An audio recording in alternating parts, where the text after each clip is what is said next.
బొమ్మల కథలు. రామాపురం అనే గ్రామంలో సీత గీత అనే ఇద్దరు అక్కచెల్లెళ్ళు నివసిస్తూ ఉంటారు. చిన్నతనంలోనే వారి తల్లిదండ్రులు మరణించడం చేత వాళ్లు ఊర్లో ఉన్న గుడిలో పనిచేసుకుంటూ గుడికి సంబంధించిన చిన్న ఇంట్లో ఉంటూ తమ జీవనం సాగిస్తూ ఉంటారు. సీతా గీతలు చాలా అందంగా ఉండే అమ్మాయిలు.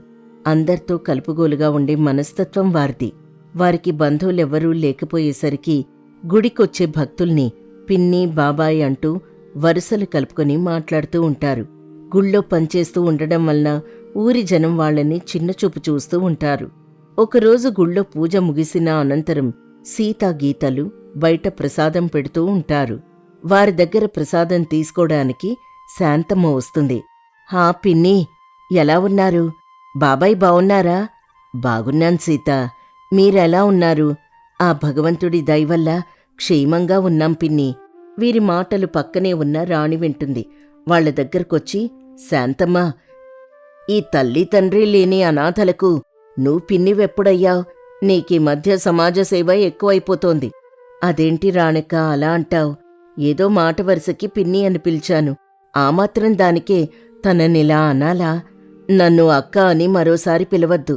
నేను నీకక్కను కాను. అసలు నన్ను పిలవాల్సిన అవసరం నీకు లేదు. నాలాంటి వాళ్లకు నీతో అసలు అవసరమే రాదు. ఇంకొకసారి నన్నలా పిలిస్తే ఊరుకునేది లేదు చెప్తున్నా. ఊరుకోరాణి, పాపం తనేమైనా తప్పుగా మాట్లాడిందా?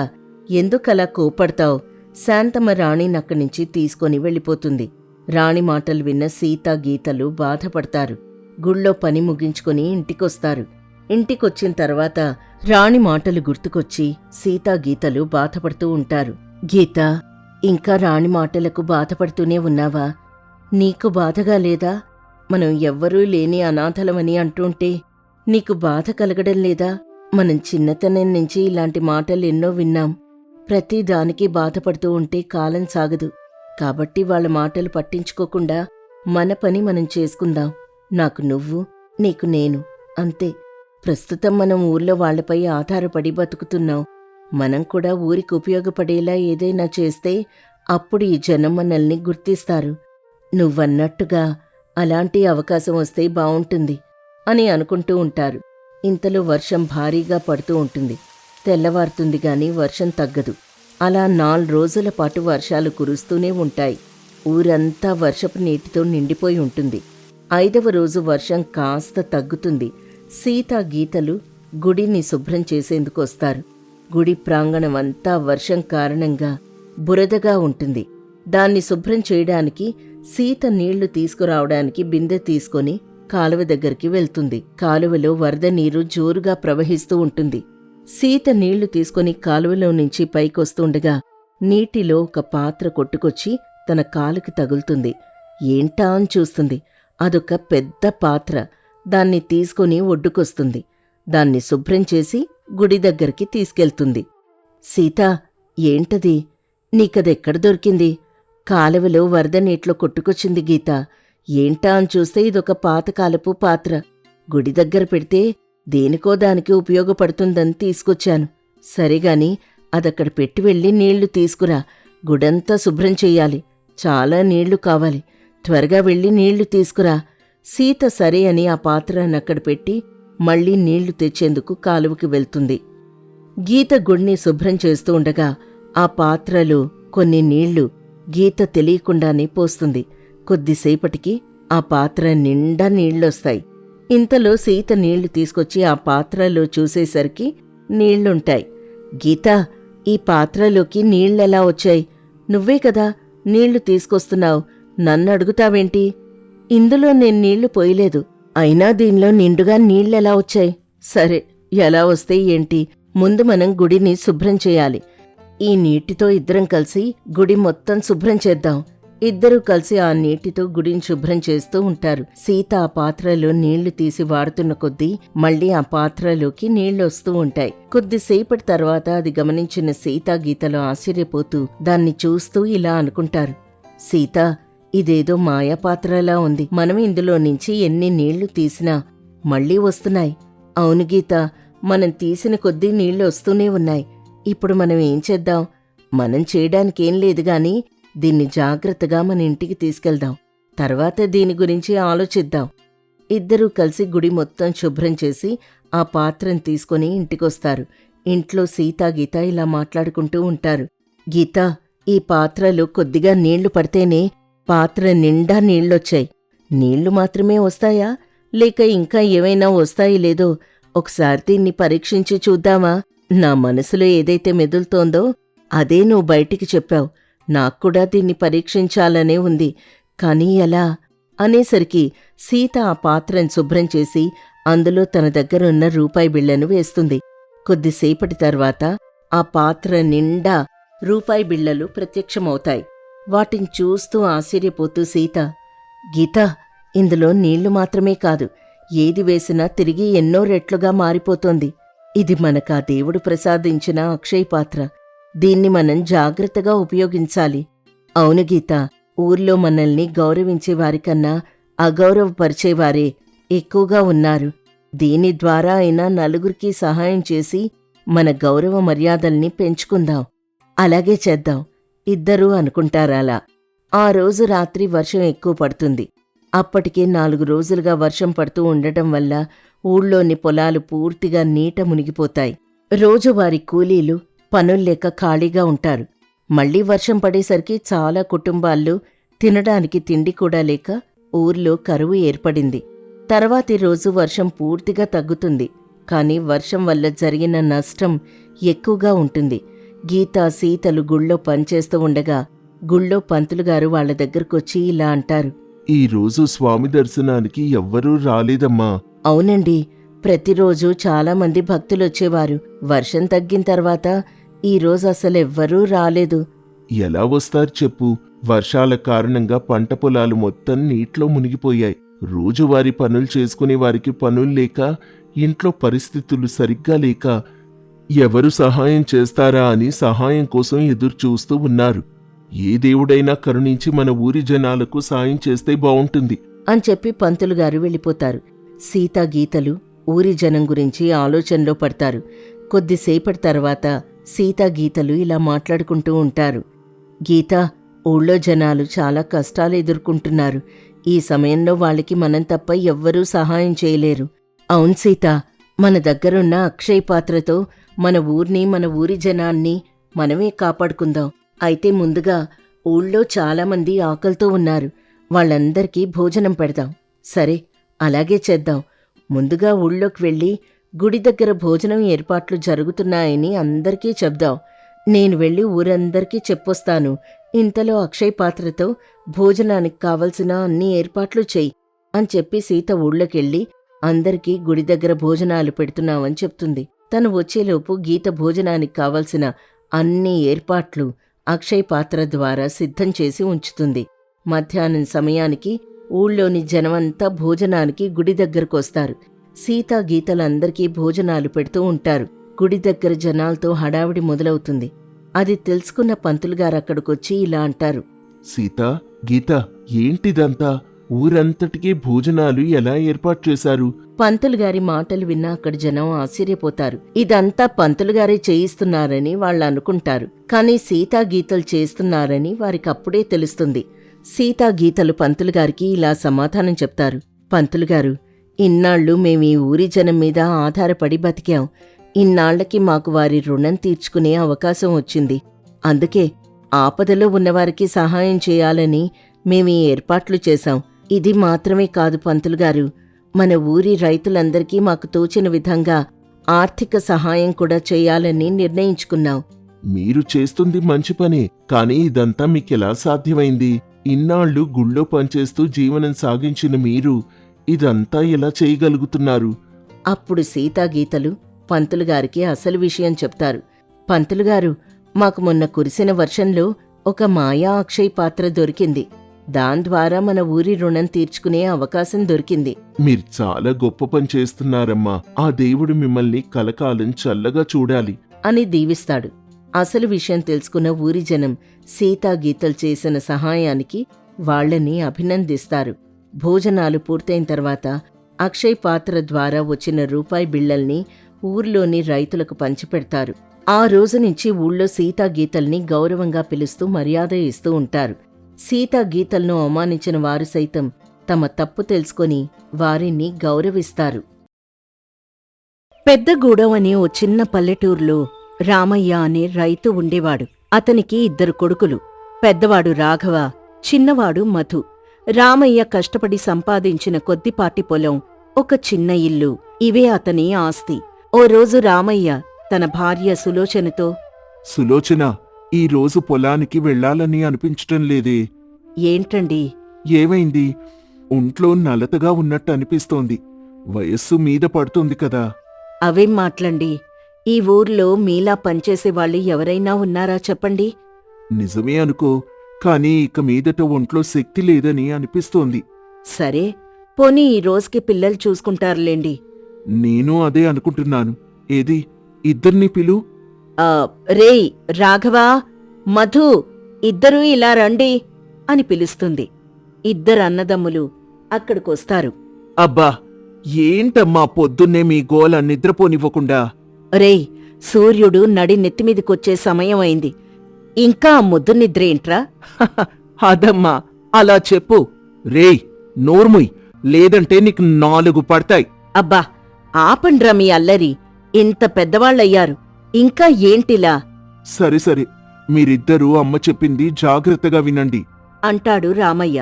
ఇంకప్పుడు సులోచన, రాఘవ, మధు, మీ నాన్నగారికి ఈరోజు ఒంట్లో నలతగా ఉంది. ముందు ముందు ఆరోగ్యం ఇంకా క్షీణించే అవకాశం లేకపోలేదు. వయస్సు మీద పడుతోంది కదా. నిజమే అమ్మా, ఈ మధ్య నాన్న హుషారుగా ఉండడం లేదు. అదేరా నేను చెప్పేది. సరే, ఇప్పుడు ఏమైందట? ఆస్పత్రికి ఏమైనా తీసుకొని వెళ్ళాలా? అని విసుగ్గా అంటాడు రాఘవ. ఎందుకురా పెద్దోడా అలా విసుక్కుంటావ్? నేను చెప్పేది కాస్త విను. సరే చెప్పు, ఏం చెప్తావు? ఇక నుంచి మీ ఇద్దరే పొలానికి వెళ్ళి పనులన్నీ చూసుకోవాలి. మీ ఇద్దరూ మీ నాన్నగారి బాధ్యతల్ని పంచుకోవాలి నా వల్ల కాదమ్మా, మీరు చూసుకోండి, నాకు పనుంది అని అక్కడ్నించి వెళ్ళిపోతాడు. అంతా ఆశ్చర్యంగా చూస్తూ ఉంటారు. ఇదేంటండి, పెద్దోడు ఇలా అంటున్నాడు? అబ్బా అమ్మా, అన్నయ్య గురించి తెలిసిందే కదా, నేను చూసుకుంటాన్లే. ఏమోరా చిన్నోడా, పెద్దోణ్ణి చూస్తుంటే భయమేస్తుంది. నువ్వూరికే భయపడికే, వాడు నా కొడుకు, బానే ఉంటాళ్లే. నా కొడుకు అని చిన్నప్పట్నుంచి గారాబం చేసే ఇలా తయారు చేశారు. ఇప్పుడు నా మీద పడ్డావా? లేకపోతే చిన్నప్పుడే వాడికి 4 తగిలించుంటే ఇలా అయ్యేవాడు కాదు కదా. బా అమ్మా, ఏం కాదులేమ్మా, అన్నయ్యే తెలుసుకుంటాడు. సరే నాన్నా, మీరు విశ్రాంతి తీసుకోండి, నేను అన్నయ్య చూసుకుంటానులేండి. సరేరా. ఆ రోజు నుంచి దాదాపు ఇంటి పనులు, పొలం పనులు అన్నీ కూడా చిన్నవాడైన మధునే చూసుకుంటూ ఉండేవాడు. కాని పెద్దవాడైన రాఘవ్ మాత్రం తానే అన్నీ చేస్తున్నట్టు చెప్పుకునేవాడు. రోజులు గడుస్తాయి. ఓ రోజు, సులోచన, చిన్నోడు పెద్దోడు ఇద్దరూ దారిలోకొచ్చినట్టున్నారు. అవునండి, పెద్దోడలా ఆ రోజు అని వెళ్ళిపోయాడే కాని వాడు కూడా బానే పనిచేస్తున్నట్టున్నాడు. చూసావా, ఆ రోజు నన్నన్ని మాటలన్నావు, ఇప్పుడు చూడు. సర్లేండి. ఇక పిల్లలకి ఆస్తులు పంచే సమయం వచ్చేసింది సులోచన. అప్పుడేనా? అన్నీ బావున్నప్పుడే పంపకాలు చేస్తే రేపేదైనా సమస్య వచ్చినా మంచి చెడు చెప్పడానికి నేనుంటాను కదా. సరేనండి, మీ ఇష్టం. మరి వాళ్ళ పెళ్ళిళ్ళు అవి చూద్దాం, ముందైతే ఆస్తులు పంచేద్దాం, వాళ్ల సంపాదన వాళ్లకుంటుంది కదా. ఆ మర్నాడే రామయ్య 2 కొడుకుల్ని పిలిచి దగ్గర కూర్చోబెట్టుకుని, రాఘవ, మధు, ఇక మీదట ఇంటికి సంబంధించి పూర్తి బాధ్యత మీ ఇద్దరికీ అప్పజెప్తున్నాను. అంతా మీరే చూసుకోవాలి. అంటే ఏంటన్నా? మీ ఇద్దరికీ ఎవరి ఆస్తి వాళ్ళకి పంచేద్దాం అనుకుంటున్నాను. అబ్బా, ఎందుకు నాన్నా ఇప్పుడివన్నీ? ఏం లేదురా, ఏదెప్పుడు చేస్తే మంచిదో నాకు తెలుసు. సరే అయితే, నాకా పొలంలో ఎక్కువ భాగం కావాలి. నేను పెద్దవాణ్ణి కాబట్టి నేనే అంతా చూసుకుంటాను. రేయ్, అదేంట్రా, నీకెక్కువ భాగం ఇస్తే చిన్నోడేమైపోవాలి? అవున్రా, ఇద్దరికీ సమానంగా పంచుదాం అనుకుంటున్నాను.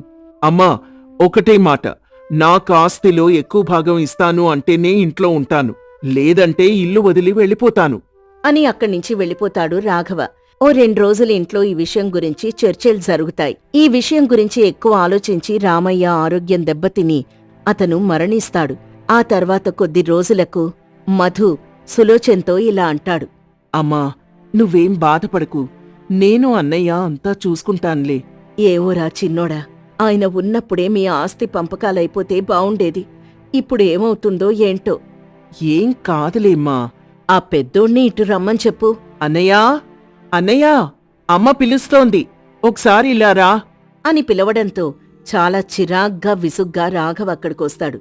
ఏంట్రా? అదేరా, అప్పుడు మీ నాన్నగారేదో ఆస్తి పంపకాలు అన్నారు కదా, అంటే ఏంటిప్పుడు? అదంతా మనసులో నుంచి తీసేసి ఇద్దరూ కలిసిమెలిసి ఉండొచ్చు కదా. నాకదంతా తెలీదమ్మా. నాకు ఆస్తిలో ఎక్కువ భాగం కావాలి, అంతే. అన్నయ్య, నువ్వు పెద్దవాడివి, నీకిష్టం వచ్చినట్టు పంచు. నువ్వెలా అంటే అలానే. రే చిన్నోడా, అలా అంటావేంట్రా? ఏం పర్వాలేదమ్మా, నేను చేసుకోగలను అంటాడు మధు. దీంతో రాఘవ మంచి పంట వచ్చే సారవంతమైన భాగాన్ని తీసుకుంటాడు. మధుకి మాత్రం బంజరు భూమి ఇస్తాడు. రే, ఇది మరీ దారుణంరా. వాడా పనికిరాని భూమితో ఏం చేసుకుంటాడు? వాడే కదా ఏదైనా పర్లేదు అని అన్నాడు. దానికి మాత్రం ఏం చేస్తాను? పర్లేదన్నయ్యా, నేను చేసుకుంటాన్లే. నువ్వెంత చేసినా అక్కడ పంటలు పండవురా. కష్టపడి పనిచేస్తే ఏ భూమిలో అయినా పంట పండుతుందన్నయ్యా. సరే, అది కూడా చూద్దాం. ఇద్దరూ వేర్వేరయ్యారు. రాఘవ కూడా మొదట్లో బాగానే పంట పండించేవాడు. కాని అంతటితో ఆగకుండా మరింత లాభం కోసం ఆశపడ్డాడు. తన పాలేరు కిట్టయ్యతో, రేయ్ కిట్టయ్యా, ఈసారి మనకి పంట బాగా పండింది కదా? అవును బాబూ, ఈసారి ఎరువులు ఎక్కువ వేస్తే పంట ఇంకా బాగా పండుతుందేమో. అట చేయకూడదు బాబూ. పొలానికి ఎంత ఎరువు అవసరమో అంత మాత్రమే వేయాలి. ఊరుకో కిట్టయ్యా, అన్నీ నీకే తెలిసినట్టు చెప్తావు. నిజమే బాబూ, మీరు మాత్రం అట్టా చేయబాకండి. సరే సరే, ఆ సంగతి తర్వాత. ముందు మధు దగ్గరికెళ్ళొద్దాం పదా. అని ఇద్దరూ మధు దగ్గరికి వెళ్తారు. ఆ బంజరు భూమిని శుభ్రం చేసి నీటి కోసం బావిని తవ్వి ఉంచుతాడు మధు. కిట్టయ్యా, వాడా బావి ఎందుకు తవ్వినట్టు? అసలీ బంజరు భూమిలో పంట పండుతుందా? అదంతా మనిషి కృషి మీద ఆధారపడి ఉంటుందయ్యా. ఎరా మధు, ఏం చేస్తున్నావ్? ఏం లేదన్నయ్యా, పంట పండించడం కోసం నా ప్రయత్నం నేను చేస్తున్నాను. ఈ భూమిలో ఏం పండుతుందిరా? నమ్మకం ఉంటే ఎక్కడైనా ఏదైనా పండుతుందన్నయ్యా. సరే చూద్దాం ఎంతవరకు నీ నమ్మకం ఫలిస్తుందో. అని రాఘవ అక్కడ్నించి వెళ్ళిపోతాడు. రోజులు గడుస్తాయి. మధు పొలంలో పచ్చదనం మొదలవుతుంది. దీన్ని గమనించిన రాఘవ, రేయ్ కిట్టయ్యా, ఆ బంజరు భూమిలో పచ్చదనం ఎలా వచ్చిందంటావ్? అంతా మధుబాబు కష్టమయ్యా. అంటే నేను కష్టపడటం లేదు అంటున్నావా? అయ్యయ్యో, నా ఉద్దేశం అది కాదయ్యా. చూస్తున్నా ఈ మధ్య నీకు నోరు బాగా ఎక్కువైపోయింది. అయ్యో బాబూ, నేనలా ఏమీ అనలేదు. చూస్తూ ఉండు, వాడికంటే నేనెక్కువ పంట పండించకపోతే అప్పుడు అడుగు. అని రాఘవ పంతానికి పోతాడు. పంట బాగా పండాలని అధిక మోతాదులో ఎరువులు వేయడం మొదలు పెడతాడు. దీంతో అవి కాస్త ఎండిపోవడానికి సిద్ధంగా ఉంటాయి. రాఘవ బాబు, పొలంలో ఎరువులు ఎక్కువ అవడం వల్ల పంట దెబ్బతింటుంది. రేయ్, నువ్వు అబద్ధం చెప్తున్నావు. లేదయ్యా, నాకున్న అనుభవంతో చెప్తున్నాను. నీ సలహాలు నాకేం అవసరం లేదులే గాని నువ్విక్కడి నుంచి బయలుదేరు. అని కిట్టయ్యని పంపించేసి తనొక్కడే పొలంలో కుస్తీలు పడుతూ ఉంటాడు. ఇక మరోవైపు మధు పొలంలో పచ్చదనం ఉండడంతో గ్రామస్తులు అందరూ ఆశ్చర్యపోయి, మధు, ఇదంతా ఎలా సాధ్యపడింది? ఎన్నో ఏళ్లుగా ఇక్కడ పంట పండదు అని మీ నాన్నగారే దీన్ని వదిలేశారు. కాని నువ్వు అదంతా మన చేతిలోనే ఉంది బాబాయ్. కాని ఎలారా ఇదంతా? అప్పుడు మాకున్న ఆ భూమి సరిపోయింది. దీంతో అంత అవసరం రాలేదు. ఇప్పుడు అవసరం వచ్చింది. నిజమే మధు, అవసరం దేన్నైనా సాధ్యపడేలా చేస్తుంది. ఇది కూడా అలానే జరిగింది బాబాయ్. నేల తల్లిని మనం ప్రేమగా చూసుకుంటే అది మనకేం కావాలన్నా ఇస్తుంది.